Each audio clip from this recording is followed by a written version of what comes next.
All right, starting off with the spiritual glasses on. I'm just having a time of my life today. It's a little old Monday and no school because it's President's Day. And I woke up at 9:28, which was remarkable because I always have to get up so early. And I was like, wow, I had this dream on my mind. And I usually chart my dreams down and do the interpretation and application. Lots of times I love it when it leads me directly to the word and I can get scripture to back up or confirm something that I was dreaming about. And we can do a whole thing on dreams in and of itself.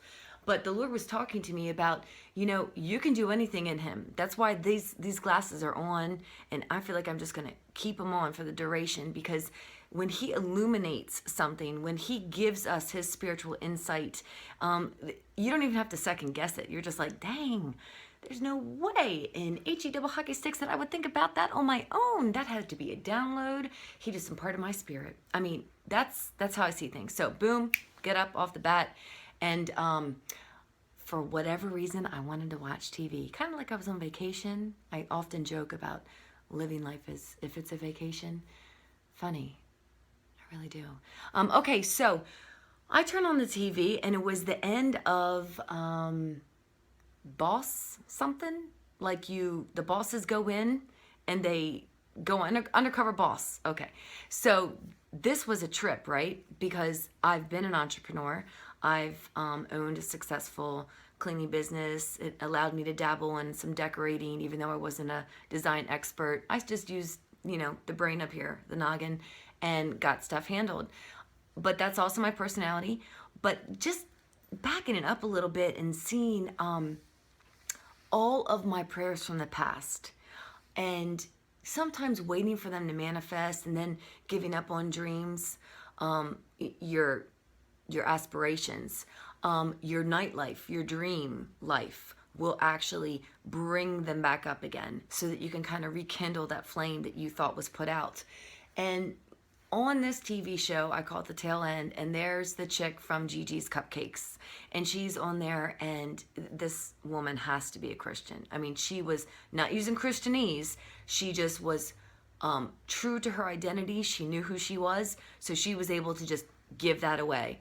And she went undercover, and I missed the whole gist of the show. Doesn't matter because I got it in the ending. And her employees are sitting before her, and she's able to say, this is your strength, this is your weakness, but I still honor you and affirm you. And I just think it's hilarious because I go into all the schools all the time and I'm like, what good would it do for me to tell you to do something and you regurgitate it back to me? Do we know what that is? That's you eat something, you barf it up, you eat it again. I see a lot of regurgitation going on, like in business, in church, because basically we all answer to the religious system, which is the religious spirit. And I love it how people think they really have the one up on that one. That's religious spirit in and of itself. Okay, the point being is, if we're going to regurgitate something, that doesn't mean we own it. That's just simply you giving me back what I want to hear. In order for me to know that you own it, I want to see that you have thought on the matter. You're going to soak it in, take it into all of your cells and your brain waves, and then you're able to make it your own, and you're able to describe it to me in another way, personalize it, or give yet another angle, a perspective to see the matter on it. So anyway, I remember all the years ago with my businesses, I was hoping that the cleaning business would be so huge that it would have multiple employees, everybody having the best benefits, and loving to come to work, learning a new skill, having that work ethic, coming from dire straits. So I attempted that a few times. We took people down from Baltimore City, and we would kind of give them A to Z what they're going to do on the job, especially post-construction cleaning, things like that.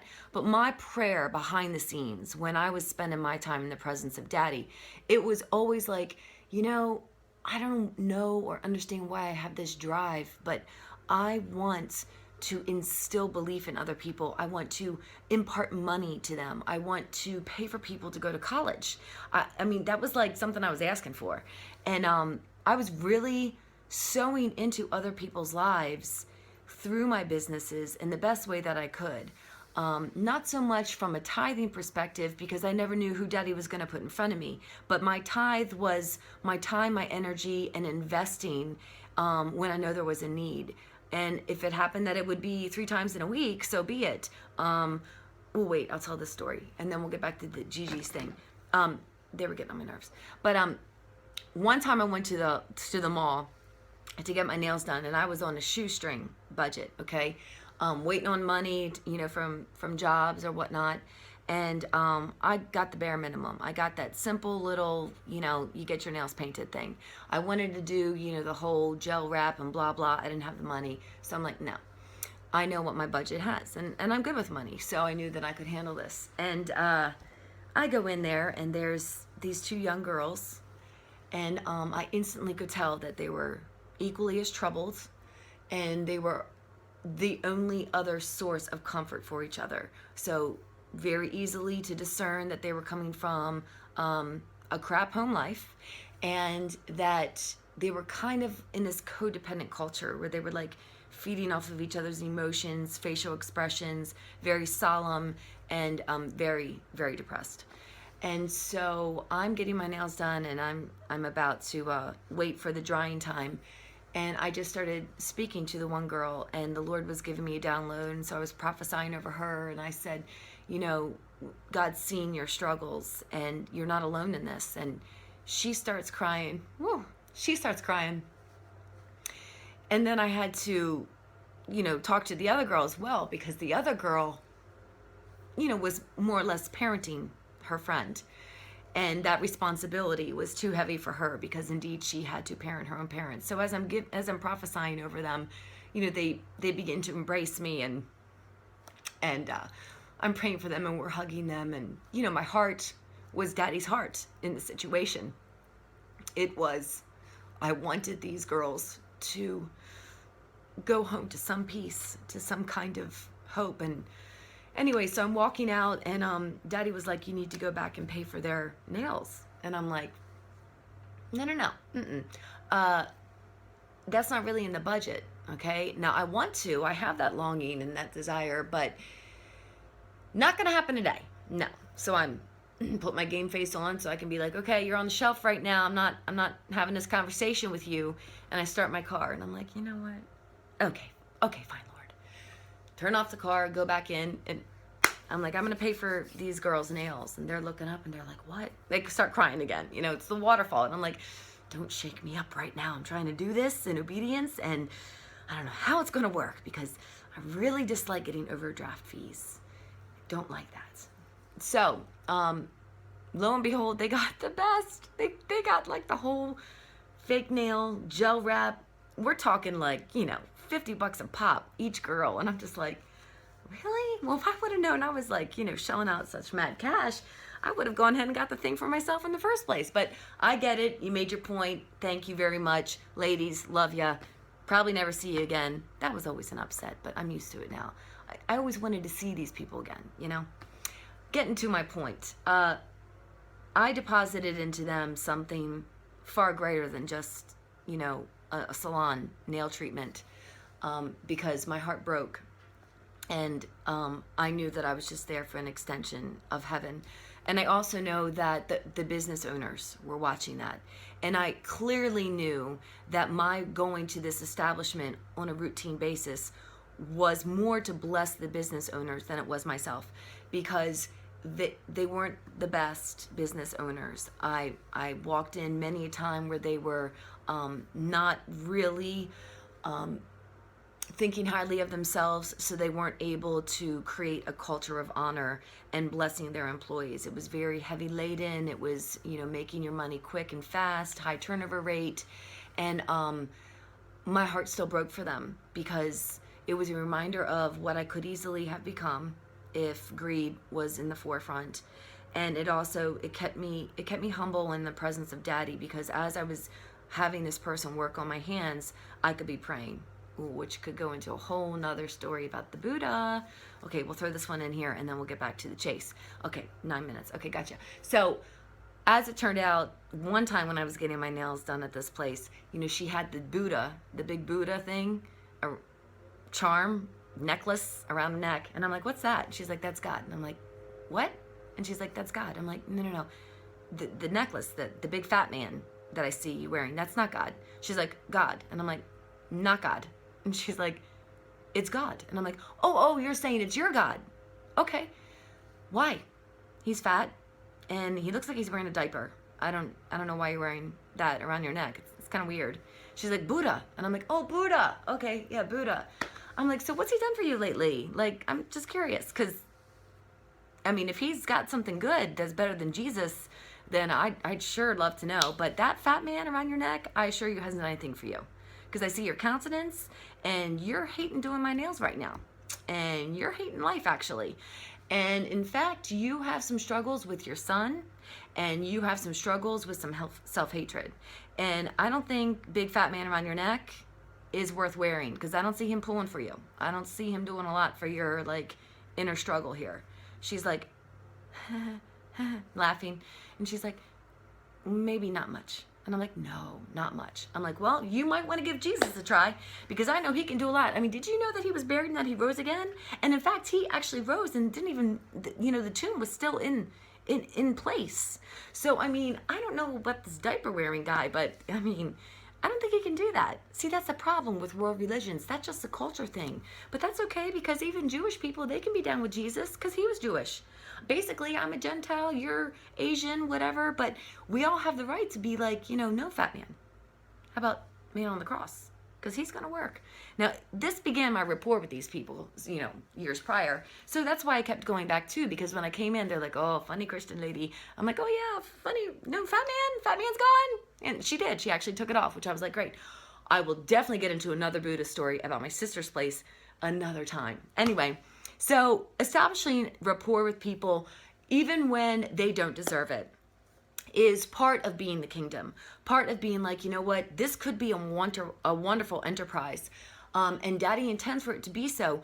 But if you aren't able to receive goodness, he's still going to show up so that you witness goodness. And I was able to bless these young girls, and it blew the paradigm of these people. Of course, that's not why I did it. I was fighting it every step of the way. But the owners, they were just like, very, very good woman. Very good woman. I'm like, thank you, but no thank you, because reality is I love you just the same too. I have nothing I could give you. Maybe I could give you some stock and like some, I don't know, powder, acrylic, whatever. But my being here is blessing you as well because I like you guys. I want to come back. That's why I'm here all the time. And, they just don't have anything to say, and that's okay. And I actually do think I got an overdraft fee on that whole deal. But as it turned out, the way that the checks and balances roll with me is you make a deposit, you never come up on the short end.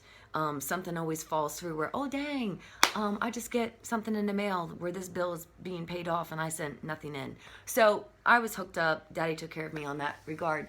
And all of this I'm saying is because it's the establishing of heaven where I go that I want other people to know.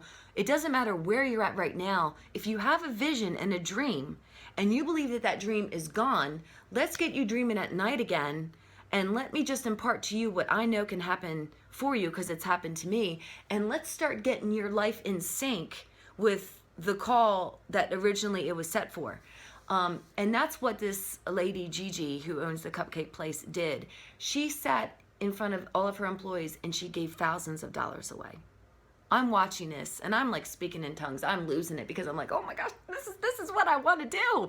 And I'm laughing because I'm like, oh my goodness, why do I want this? Who wants to give money away? I want to give money away. I get it why some people want to give money away, but this woman, she was rock solid. And she was like, I've been blessed. And I'm giving it away because I see your potential. I see who you are. Yeah, you may have made a mistake over here, but you're willing to invest in. I'm willing to invest in you.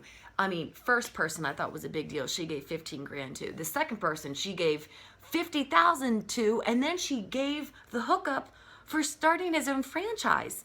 I'm thinking, man, if I'm not doing this, in 10 years from now, I'm going to be upset. Not upset, like beat myself up upset, but Daddy, put it on my list. Like this is something that he was rekindling in me on my day off, drinking my coffee. Let's switch on the TV. Who does that? I don't do that.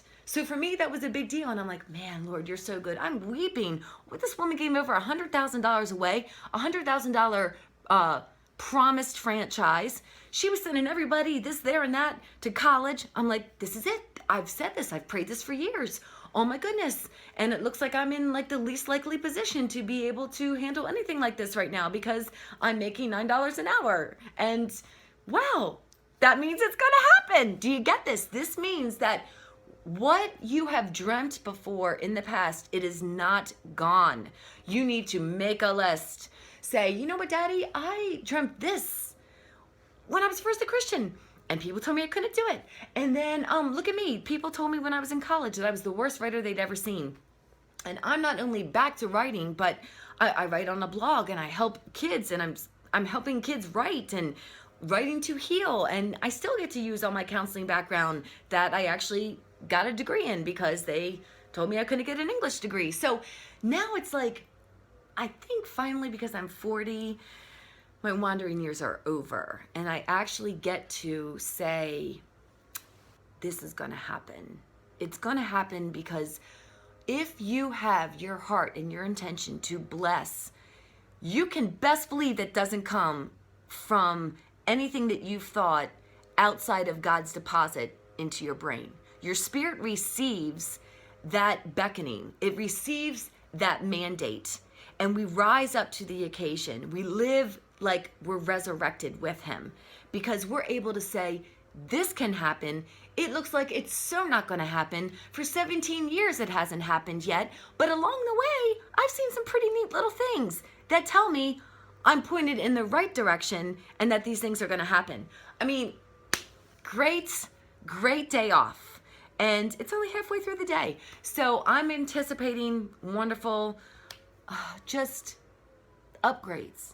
The upgrades of we prosper in our soul and spirit because we just line up with the kingdom and we bring it. That's all we have to do. Just say, okay, even if it's, okay, fine. It's still, okay, Daddy, we'll do it. Okay, more later.